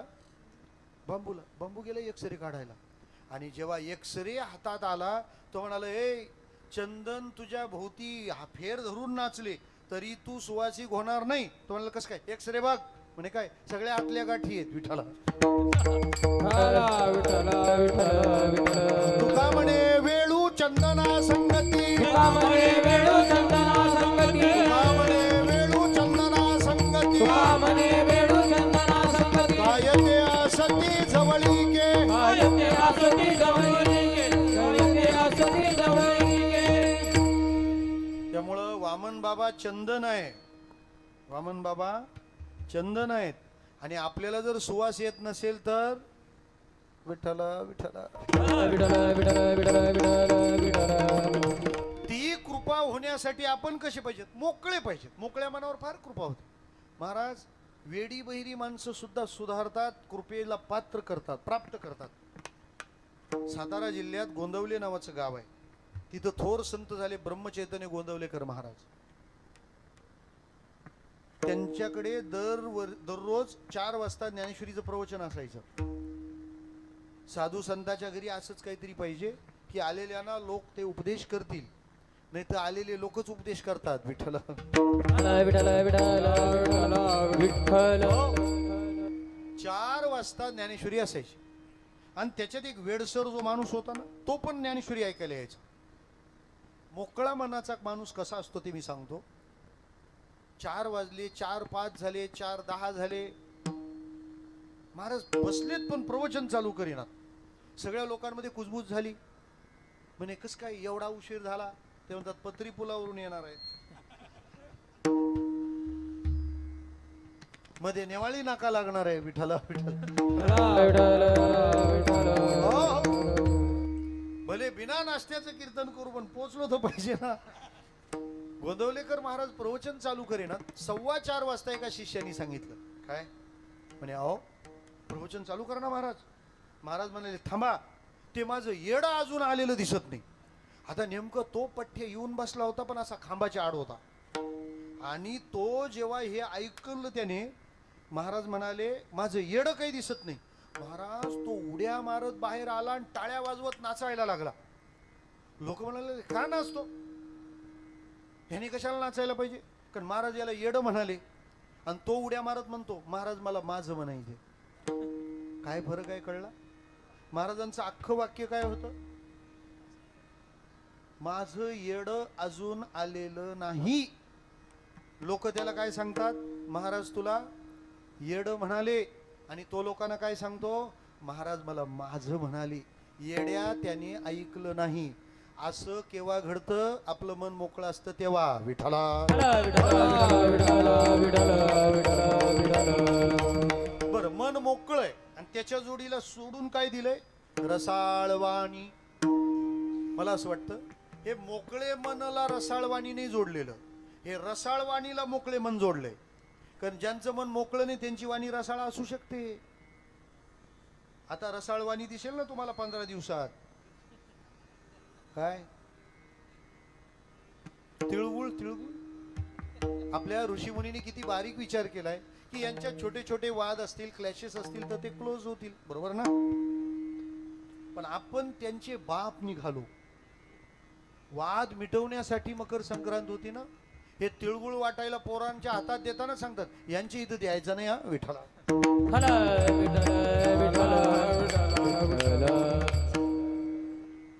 30 वर्षापेक्षा जास्त वर्ष झाली मी व्यासपीठावर आहे. मला आपल्या समाजाचा अजून अंदाजच आला नाही. नाव शुभ विवाह आणि तिथं रक्त सांडवल्याशिवाय स्वयंपाक होत नाही. कसं काय शुभ विवाह? कोणाचाही असो तो. विठ्ठला पोरीला पोराला ज्या घरात द्यायचंय तो पोरगा दारू पिणारा असला पाहिजे असंच बाप म्हणतो ना. काय तो पिणारा नाही पाहिजे, बरोबर ना. बापाची पहिली अपेक्षा तीच आहे ना, माझ्या पोरीचा नवरा पिणारा नाही पाहिजे, बरोबर आहे. म्हणजे दारू वाईट आहे आणि तिच्याच हळदीला मरस तर प्यायला आहे, हा कोणता शहाणपणा आहे. आता बरं मी बोलतो, दुसरा बोलला तर महाराज तुम्ही घरी जाऊन देणार नाही त्याला. विठाला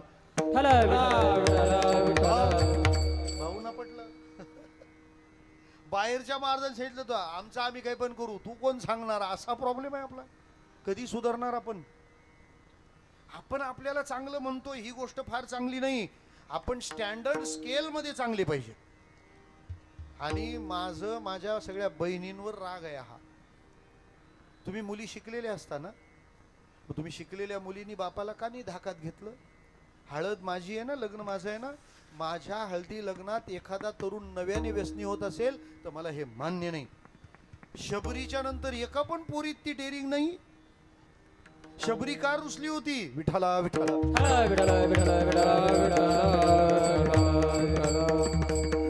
तुम्हाला पण माहिती, हा बाबा बोलल बोलल गप बसेल, आपण दररोज ऐकू कीर्तन. विठाला मला खरंच कधी कधी प्रश्न पडतो, मी आपली हाडं दुखवत हिडत राहतो इकडून तिकडं तिकडून 200 400 500, त्या दिवशी तर 1200 किलोमीटर जाऊन आलो एका कीर्तनाला. मग ह्या सगळ्या गोष्टी आम्ही एवढ्या आठ्या पिट्यानी सांगतो, हे काय तुम्ही आमच्या पुण्यतिथीला चालू करणार का. विठाला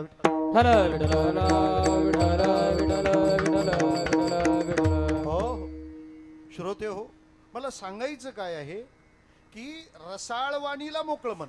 मग तुम्ही मकर संक्रांतीला अख्ख्या गावाला तिळगुळ नाही दिला तरी चालेल, पण कोणाच्या घरी दिला पाहिजे बोला.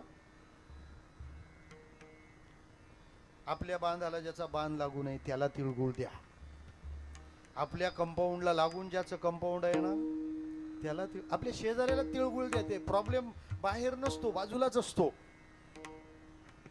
रसाळ वाणी आहे पण मोकळं मन पाहिजे ना. म्हणून ते आता वाक्य यायचं ना, तिळगुळ घ्या गोड गोड बोला. त्याच्यात एक नवीन वाक्य वाढलंय, तिळगुळ घ्या आणि मागे पण गोड गोड बोला. विठ्ठल महाराज म्हणतात तुमची वाणी अत्यंत मधुर पाहिजे. मी सांगतो तुम्हाला, कोकिळा जर गायला लागली तर आपण लक्ष देऊन ऐकतो का नाही. आणि कावळा आडायला लागल्यावर हे हाकला रेला. कबीर महाराजांनी आम्हाला प्रश्न विचारलाय, कौआ किसका धन हरी, कोयल किसको दे, मीठी वाणी बोल के जग अपनो कर लेत कबीरा, जग अपनो कर ले. मुखे अमृताची,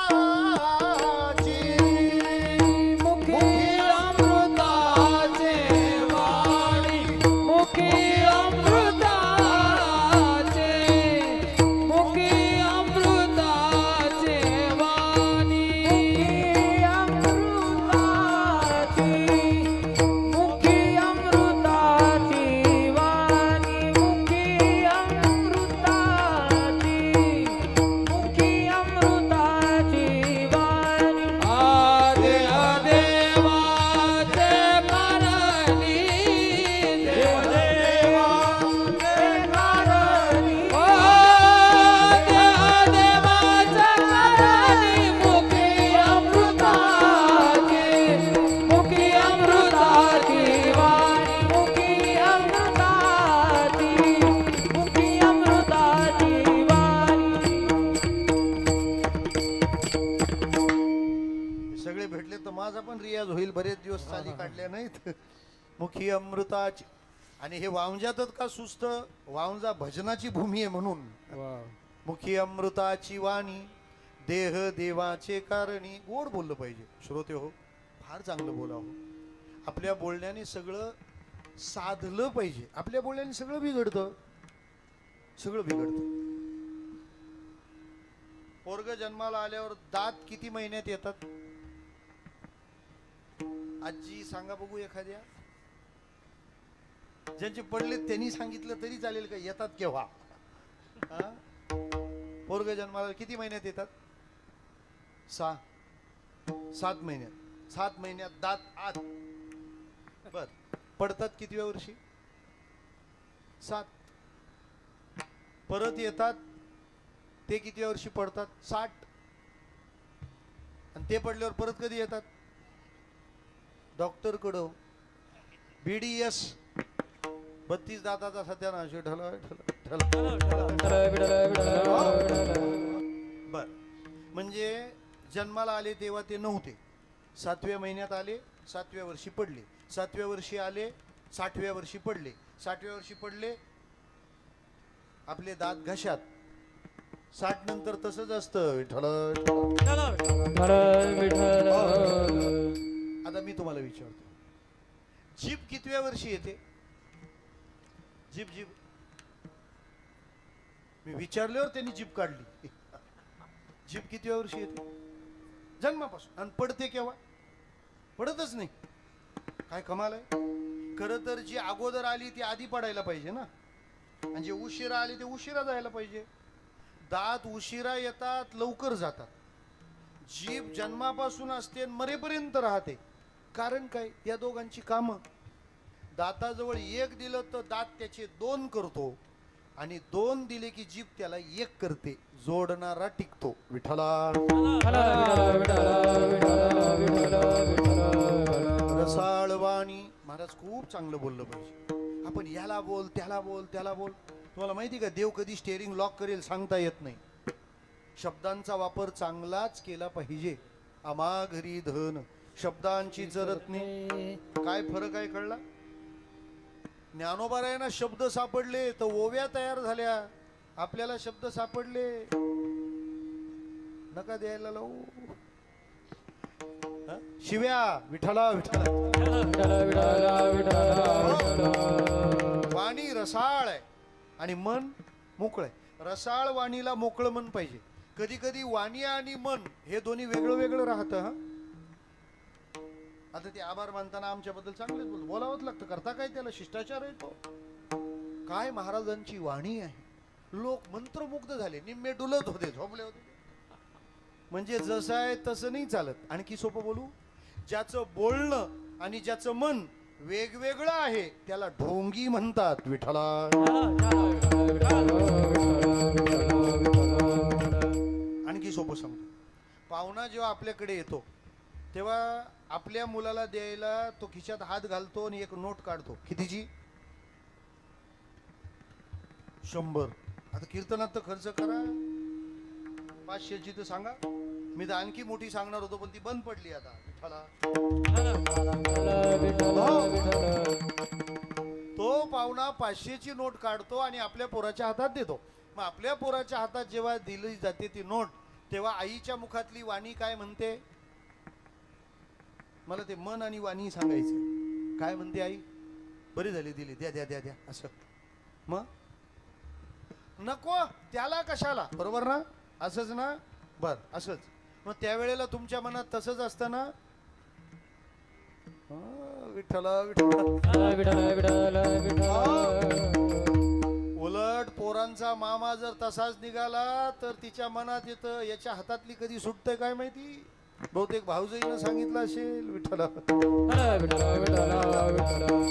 म्हणजे वाणी रसाळ पाहिजे आणि त्याच वेळेला मन सुद्धा मोकळं पाहिजे. आणखी सोपं सांगतो श्रोते, रत्नागिरीला पुढे 16 किलोमीटरला पावस नावाचं गाव आहे. तुम्ही सगळे वांजेकर शिबिराला यायचे तेव्हा आनंद साधना शिबिर असायचं. तिथं स्वामी स्वरूपानंद नावाचे संत झाले. त्यांनी सांगितलं, तुम्हाला 1 नया पैसा खर्च न करता जर देव मिळवायचा असेल तर मी तुम्हाला एक उपाय सांगतो. त्या उपायात त्यांनी एक यादी दिली, आपण ऐका. ते म्हणतात, सुहास्य वदन, प्रसन्न दर्शन, निर्मल अंतःकरण, मित मधु भाषण, शुद्ध मन, सदैव सत्याचरण, एवं षड्विध लक्षण अंगी बाणता पूर्ण, होतो वश परमेश, वाहतो जगदंबेची आण. जय जय नारदीयच बरं विठ्ठला. हो, आता ऐका, किती गोष्टी सांगितल्या स्वामींनी? 6. कोणत्या? काय पाहिजे देव मिळवायला? 1 रुपया खर्च नाही तुम्हाला. पहिला मार्ग आहे सुहास्य वदन, चेहरा नेहमी हसरा ठेवा. ज्या पांडुरंगाची आपण बघतो तो पांडुरंग कसा आहे? जपाराग बिंबाधरम कंजनेत्रम लसत कुंडलात हो, कसा आहे तो परमात्मा? जपारांग बिंबाधरम ननम चारू हासम, त्याचं आनंद गोड हसणार आहे. तो परमात्मा स्मित वदन आहे. ज्याचा आसरा घेतला तो हसरा आहे. आपण सुहास्य वदन पाहिजे, प्रसन्न दर्शन, आपल्याला पाहून बरं वाटलं पाहिजे सगळ्यांना. निर्मल अंतःकरण, आपल्या मनात कोणाच्या वाईटाचं चिंतन नाही पाहिजे. शेजाऱ्याच्या बोरला पाणी लागलं तर हा ऍडमिट झाला, विठ्ठला. श्रोते हो, चांगलं दिसल्यावर ज्याला चांगलं वाटतं त्याचं चांगलंच होतं. पुन्हा बोलू, चांगलं दिसल्यावर चांगलं वाटलं की चांगलंच होत. एखाद्याने चांगले कपडे घातले ना, आपल्याला लगेच बरं वाटलं पाहिजे. कसं? अरे वा किती छान कपडे. एखादा जर खूप कडक इस्त्रीचा आला ना, तर याच्या मनात असा पडला पाहिजे ना, असा माग, काय गटर आहे तुझं मन, तुला चांगलं दिसल्यावर चांगलं वाटे ना. एखाद्या बाईने जर 50 तोळे दागिने जर घालून आले तर बरं वाटायला पाहिजे ना, की बाबा चला आता इतके महाग झाले, बघायला भेटत नव्हते, हिने घातलेत.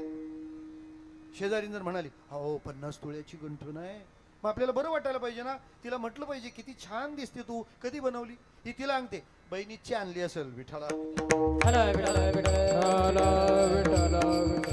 आपलं ऑपरेशन कोणता डॉक्टर करू शकत नाही. वाक्य लक्षात राहील. चांगलं दिसल्यावर चांगलं वाटलं तरच चांगलं होतं. प्रसन्न दर्शन, निर्मल अंतःकरण.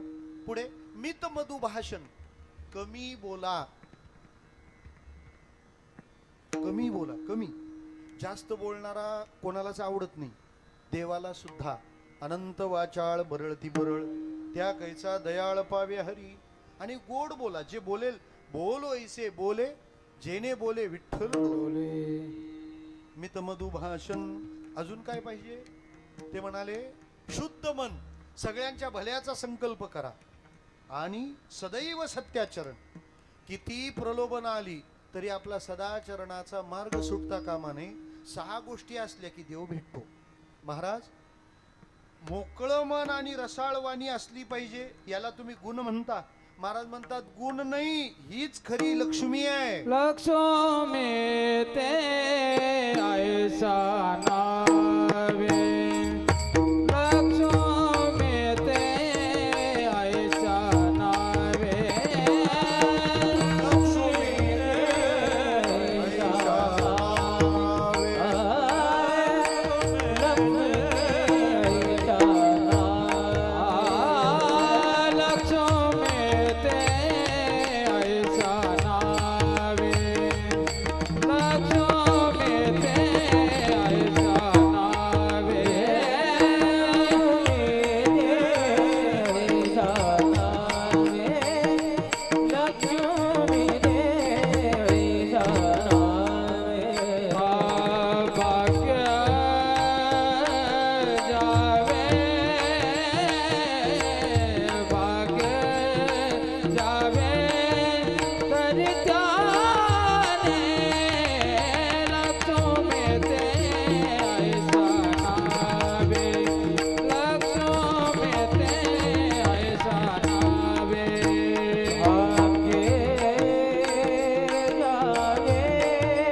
नावे.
काय अभंगाचा शेवट.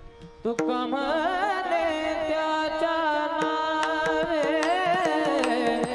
तुका म्हणे त्याच्या नावे तुका म्हणे त्याच्या नावे तुका म्हणे त्याच्या नावे तुका म्हणे त्याच्या नावे तुका म्हणे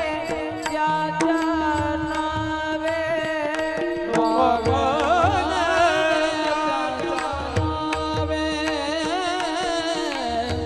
तुका म्हणे त्याच्या नावे घेता भावे संतोषी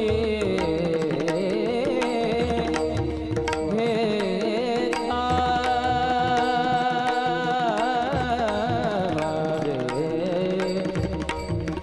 घेता भावे संतोषी लक्ष्मी ते ऐशाना रे लक्ष्मी ते ऐशाना घेता भावे संतोषी घेता भावे संतोषी लक्ष्मी ते ऐशाना रे आवे लक्ष्मी ते ऐशाना रे आज्ञा जावे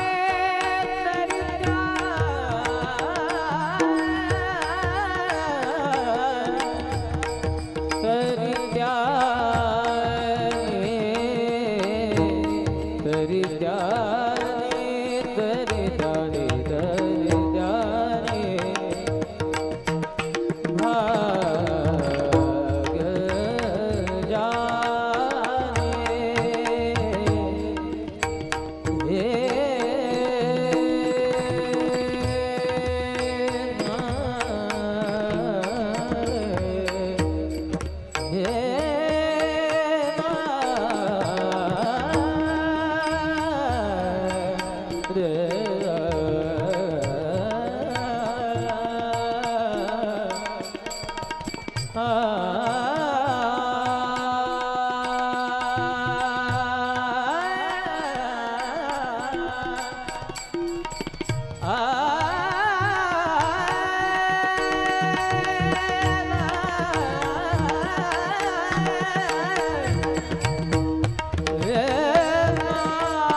भाग्य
भाग्य जावे तरी त्याने लक्ष्मी त्यांच्या नावे लक्ष्मी त्यांच्या नावे. लक्ष्मी ते ऐशा नावे. हे भजन ही पण खरी लक्ष्मी आहे. हे आपल्या लक्षात आलं की मग आम्ही महाराजांच्या व्याख्येने श्रीमंत होऊ. महाराज म्हणतात ही गुणांची लक्ष्मी आपल्या जीवनात असू द्या. पण हे जे दोन चरण आहेत हे योगाचे आहेत, हे आरंभाचे आहेत आणि नंतरचे दोन चरण शेवटचे आहेत. अशी संपत्ती आल्यावर तो कसा वागतो? नमनते नम्रतांगी. आपल्याकडे थोडं आलं की आपल्याला माणसंच दिसेनात. तुकाराम महाराजांनी आपल्या पेपरवर पेपरवेट ठेवलाय. तुका म्हणे इह लोकीच्या व्यवहारे नका डोळे धुरे भरोनी राहू. सत्ता शरीर संपत्ती ही कायम काळ टिकणारी नाही. तिच्या उन्मादाने आम्ही जर लोकांशी उपमर्द केला, लोकांशी आमचे व्यवहार जर बिघडले तर या सगळ्याचे परिणाम भोगावे लागले. राक्षस म्हणजे कोण? पॉवरफुल बिघडलेला. त्याची तीच व्याख्या आहे. शक्ती संपन्न होतो आणि लोकांना त्रास देतो, लोकांशी उपद्रवीत राहतो. महाराज म्हणतात तसं नाही. संपत्ती आणि सद्गुण एकत्र आले की माणूस देव होतो आणि संपत्ती दुर्गुण माणूस एकत्र आले की माणूस राक्षस होतो. जेत जेत संपत्ती आणि दया दोन्ही वसती आले एके ठाया. एक लक्षात घ्या, सोपं सांगतो आणि थांबतो. एक जर दिसणारा असेल तर त्याच्या जोडीला एक न दिसणार पाहिजे. संपत्ती दिसणारी आहे, दया न दिसणारी आहे, दोन्ही सोबत पाहिजे. अहो पदार्थ, काही लोक चटणी भाकरी पण इतकी छान वाढतात की असं वाटतं आपण गुलाबजामच खातोय. आणि काही गुलाबजाम वाढतात पण चेहरा असा उतरलेला असतो, असं वाटतं उगाच इथं याराशीला आलो. आणि आमचं काय होत असेल याची तुम्हाला कल्पना आहे? विश्व हिंदू परिषद आहे आमची. रोज आम्ही काय खावं हे आमच्या हातात नाही. जे येईल ते बसम येईल ते खायचं आहे आम्हाला. बरं सांगता येत नाही. मी एकदा कीर्तनात फक्त बोललो होतो की वालाचं बिर्ड छान असतं. परत दुसरं बोलण्याची माझ्या डेअरिंगच झाली नाही. का? आता त्या परिसरात गेल्यावर 3 टाइम मी बिर्डच खात असतो, हे ध्यानात घ्या. मला प्रमाण म्हणायची पाळी आली, काही हे बिर्डे फिटेल, काही तो स्वामी भेटेल, म्हणजे सांगायची पण सोय राहिली नाही. तरी बरी वावंजात आम्ही मिसळतो विठ्ठला. एक दिसणार पाहिजे, एक न दिसणार पाहिजे. मी ना पूर्वी चहा प्यायचो, सोडून दिलं ते. नगर राजगुरुनगर मध्ये कीर्तन होतं. त्याच्या पूर्वेला रेटवडी म्हणून गाव आहे. आता साधारणपणे ही एक 20-25 वर्षापूर्वीची गोष्ट असेल. तिथे गेल्यानंतर त्यांनी माझी व्यवस्था ज्या घरी गेली ती अगदी झोपडी, चंद्रमौळी. तिथे गेल्यानंतर माझ्या सेवेला एक आजी होत्या. ते म्हणाले, महाराज तुम्हाला थंडी वाजली आहे ना, छान चहा बनवून देते. आता चहा बनवल्यावर चहा देण्याची पद्धत काय, एक तर कप नाही तर बशी. गरीबाचं घर असेल तर कप बशी सकट असतो, कारण श्रीमंतांचे कप ब्रह्मचारी असतात, बिना बशीचे. कप बशीचा चहा छान असतो, तो कपात इतका ओततात का बशी पण फुल. आणि नुसत्या कपातल्या चहा म्हणजे उन्हाळ्यातल्या विहिरी डोकावून पाहावं लागतं किती पाणी आहे. महाराज त्या मावशीनं ना कप दिला ना बशी, तिने ना अशी छोटं ताट आणून दिलं. त्याला काय म्हणतात तुमच्याकडे? छोटं ताट असतं एवढंच. ताटली, ताटाची बायको म्हणून ताटली नाव ठेवलं. ब्रुसलीची बहीण असेल ती ताटली. ती रिकामी ताटली आता दिली. मी म्हटलं आजी चहा कुठे आहे? ते म्हणले दम धरा जरा. मी ती ताटली घेऊन बसलो. तिने सांडशीने चुलीवरचा चहाचा टोप उचलला. शंकराच्या पिंडीवर पाणी धरतात माहिती, एकदम हळू धार धरली त्या चहाची, म्हणजे बरोबर तो चटका देणार नाही एवढा थंड होऊन माझ्यापर्यंत यायचा. म्हटलं हे काय? आमच्याकडे पाहुण्याला म्हणे असा चहा पाहिजे द्या. म्हटलं कसा? तो पुरे होईपर्यंत हे चालूच राहील म्हणे. म्हणजे त्या झोपडीतल्या त्या चहाला तिच्या त्या व्यवहाराने भावनेने किती उंची आहे. तसं आपल्याकडे संपत्ती असेल, आपल्याकडे सत्ता असेल, पण आपलं वागणं नम्रतेचं पाहिजे. त्याच्याशिवाय काय अर्थ आहे? विद्या सुद्धा कोणाची आवडते? विद्या विनयेन. मृदंग वादक आहेत, पण मधुकर बुवांच्या बद्दल प्रत्येक भजनी गायकाचं प्रेम का? कारण विद्या विनयेन शोभत. त्यांच्या विद्येच्या इतकाच त्यांचा जो विनय आहे, त्या विनयाने त्या विद्येला शोभा येते, त्या विद्येला शोभा येते. नमनते नम्रता अंगी नेघेर अंगी पालट. आणि तो त्याचा कायमचा स्वभाव आहे. आपण सोयीनुसार स्वभाव बदलवतो. म्हणजे आता त्याच्याशी काम आहे का, त्याच्या घालीन लोटांगण, आणि मग काम संपलं का मग शिव्या घाली. ते शिव्या घालीन घालीन लोटांगण कसं काय? खऱ्या सज्जनाचे गुण बदलत नाहीत. नेघेरंगी पालट. आणि तो असा महापुरुष असतो महाराज, तुम्ही नुसतं त्यांचं नाव घ्या आणि समाधानी व्हा. काय गोड भावना आहे. मला वाटतं हा अभंग आणि सद्गुरू वामन बाबा हे एकाच नाण्याच्या दोन बाजू आहेत. म्हणून आजही त्यांचं नाव घेतलं, त्यांचं नुसतं भजन केलं तरी समाधान आहे ना. सद्गुरुनाथ माझे मागे आपले कोमल पाय. सद्गुरुनाथ माझे मागे आपले कोमल पाय. वामन बाबा माऊली तरी कृपेचे सावली. वामन बाबा माऊली तरी कृपेचे सावली. सद्गुरुनाथ माझे माय दावी आपले कोमल पाय. सद्गुरुनाथ माझे माय दावी आपले कोमल पाय. वामन बाबा माऊली तरी कृपेची सावली. वामन बाबा माऊली तरी कृपेचे सावली.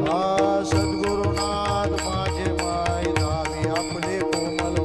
वामन बाबा माऊली तरी कृपेचे सावली. सद्गुरुनाथ माझे माय दावी आपले कोमल. वामन बाबा माऊली तरी कृपेचे अनंत कोटी ब्रह्मांड नायक राजाधिराज योगीराज महाराज परब्रह्म सच्चिदानंद श्रीमंत सद्गुरु माऊली श्री वामन बाबा महाराज की जय. ज्ञानेश्वर माऊली ज्ञानराज माऊली. हो हो. तुका म्हणे त्यांच्या नावे घेता भावी संतोषी. आमच्या रामचंद्र बाबांचा स्वभाव अत्यंत प्रेमळ होता. कथेच्या निमित्ताने दरवर्षी दसऱ्याच्या निमित्ताने येणं असायचं आणि प्रत्येक उपक्रमामध्ये त्यांचा सहभाग, त्यांची उपस्थिती असायची. आणि तोच वाडवडिलांचा वसा आणि वारसा परेशभाई पुढे चालवत आहे. गावातल्या सगळ्या वयोगटांशी ज्यांचा प्रेमपूर्ण व्यवहार आहे असं व्यक्तिमत्व म्हणजे परेशभाई. मग तरुणांच्या निमित्ताने तिथं सप्त्याला आल्यावर ते ग्राउंडवर, यंदा पावसाळा लेट झाला म्हणून, नाही तर मग वांज्याचा काला केल्यावर ग्राउंडचं उद्घाटन केल्याशिवाय आम्ही कधीच गेलो नाही. म्हणजे कला असो, क्रीडा असो, आणि सगळ्यांना सोबत घेऊन त्यांच्या राजकीय कारकिर्दीत त्यांची सुरू असलेली वाटचाल, या सगळ्या गोष्टी जिथून आहे ही त्या गंगोत्रीची पुण्यतिथी आहे. आणि या परिवाराला पांडुरंगाने अकल्प आयुष्य व्हावे तयाकुळा माझिया सकळा हरीच्या दासा ही अपेक्षा व्यक्त करतो. आणि 2 निमंत्रण फक्त ऐका. एक 31 आपला उद्याचा शहापूरला असणार आहे. 7 ते 9 कीर्तन तिथल्या हिरक महोत्सवामध्ये आपली कीर्तन सेवा आणि 10 ते 12 भानुदास महाराजांचं अष्टपदी भजन आहे. त्यामुळे 31 शहापूरला झालं, मग पंढरपूरचं काय? 2, 3 आणि 4 जानेवारी पंढरपूर अग्री समाज धर्मशाळा इथं हा उत्सव संपन्न होईल. फक्त येणाऱ्या भाविकांना विनंती आहे की आपण आमचे कृष्णाबुवा पवार असतील, दिलीप भाऊ फडके असतील, यांच्याकडे आधी नावं नोंदवा. एकदम तिथे असे प्रगट होऊ नका, कारण व्यवस्था लावायला फार जड जातं. आपल्या सर्वांचं स्वागत आहे. भव्य दिव्य असा उत्सव तिथे संपन्न होईल, त्याचा सर्वांनी लाभ घ्या. त्यामुळे मग 4 तारखेपर्यंत तिथे 5 तारखेचं सांगतो ना, आपल्या महाराष्ट्र राज्य वखार महामंडळ तळोजा माथाडी कामगार आमचे दिलीप मुकादम म्हणतात त्यांच्या भाषेत, त्यांच्याकडे 5 जानेवारीला सायंकाळी 6 ते 8 यंदा आमचं कीर्तन ठेवलंय त्यांनी. आपले नम्र आर्यम भोसले आणि दिलीप अनंता फडके आपलं वखार महामंडळाचा 5 जानेवारी सोमवार आहे, त्या उपक्रमाला उपस्थित राहावं. अजून एक महत्त्वाचं निमंत्रण आहे. दरवर्षी आपण जसे भारतभर किंवा राज्यभर फिरत असतो तसा विदेशातलाही उपक्रम असला पाहिजे, म्हणून साधारण आपण दरवर्षी 2 देशांमध्ये जाऊन येतो. त्याच्यामध्ये आतापर्यंत भूतान, थायलंड, स्वित्झर्लंड, इटली, मागच्या 1.5 महिन्यापूर्वी व्हिएतनामला कृष्णकथा झाली. यावेळची मार्च महिन्यातली श्रीकृष्ण कथा रशियाला आहे. रंग रशिया इन रशिया त्या कृष्ण परमात्म्याच्या सोबत आपल्याला जायचं आहे. मॉस्को, मर्मन्स्क आणि सेंट पीटर्सबर्ग अशा उपक्रमांमध्ये ती शहरं फिरणं होईल, तो देश फिरणं होईल. कृष्ण हा विश्वसखा आहे आणि रशिया हा आपला सखा आहे. त्याच्यामध्ये मॉस्कोपर्यंत सर्वच जातात, पण उत्तर ध्रुवावर ज्याला नॉर्थ पोल म्हणतात, आपली पृथ्वी अशी फिरते पण त्यांचा गोल जागीच फिरतो. तर आपल्याला नॉर्दर्न लाईट्स सगळं सर्व अनुभव आपल्याला घेता येईल. 10 नावं होऊन गेलीत. 1 फेब्रुवारीपर्यंतच नोंदणी करता येण्यासारखी आहे. आपला पासपोर्ट रेडी असावा. आपलं मित्रराष्ट्र असल्यामुळे विजा, पेपर विजा होऊन जातो. त्याच्यासाठी काही मीटिंग अपॉइंटमेंटची किंवा इंटरव्ह्यूची गरज नसते. आपण त्याची नोंद घ्या. फक्त 30 जागा आतापर्यंत शिल्लक आहेत. आमचे संदीपजी इथं उपस्थित आहेत. आल्या आल्या पहिलं नावच त्यांनी नोंदवलं, उसाटणेकर. आपणही त्याचा लाभ घ्या. तोंडऱ्याला एकादशी मंडळाची 31 डिसेंबरची एकादशी 7 ते 9 सोमनाथ महाराज गोंधळी यांचं कीर्तन आणि 1 जानेवारीला सकाळी निवृत्ती महाराज पाटील यांचं कीर्तन शांतिकुटी मठात होईल. दिगंबर महाराज नडवडे यांचं 8 जानेवारीला संध्याकाळी 6 ते 8 कीर्तन सारा निवास खेरणे या ठिकाणी होणार आहे. म्हणजे कार्यक्रमाच्या पत्रिका अशा आणि एवढ्या स्पीडने वाचायच्या असतात, म्हणून त्याचा डेमो दिला तुम्हाला. मधुकर बुवा, त्यानंतर आमचे वकील साहेब यांनी गोड साथ केली. गणेश बुवांची हार्मोनियम साथ, कृष्णा बुवांचं नियोजन, आपल्या वावंजांचं भजन वैभव, विष्णुबुवा असतील, ज्यांनी सोनी मराठी आमचा जो कोण होणार लाडका कीर्तनकार याच्यामध्ये गोड कीर्तन साथ केली. आणि म्युझिक स्पर्धेचे कॉम्पिटिशनचे जे विनर आमच्या गोरख महाराज गतिरांच्या सोबत आलेले आमचे अविनाश महाराज गोड अशी भजन साथ केली. आणि आपण सुद्धा सगळे भजनप्रेमी आहात. या परेशभाईच्या परिवारावर प्रेम करणारे सगळे आपतेष्ट नातलग वारकरी, या सगळ्यांच्या हृदयातल्या पांडुरंगाला मी वंदन करतो आणि सेवेला विरामाकडे नेतो. विठ्ठल जय जय, हरी जय जय जय, विठ्ठल जय जय.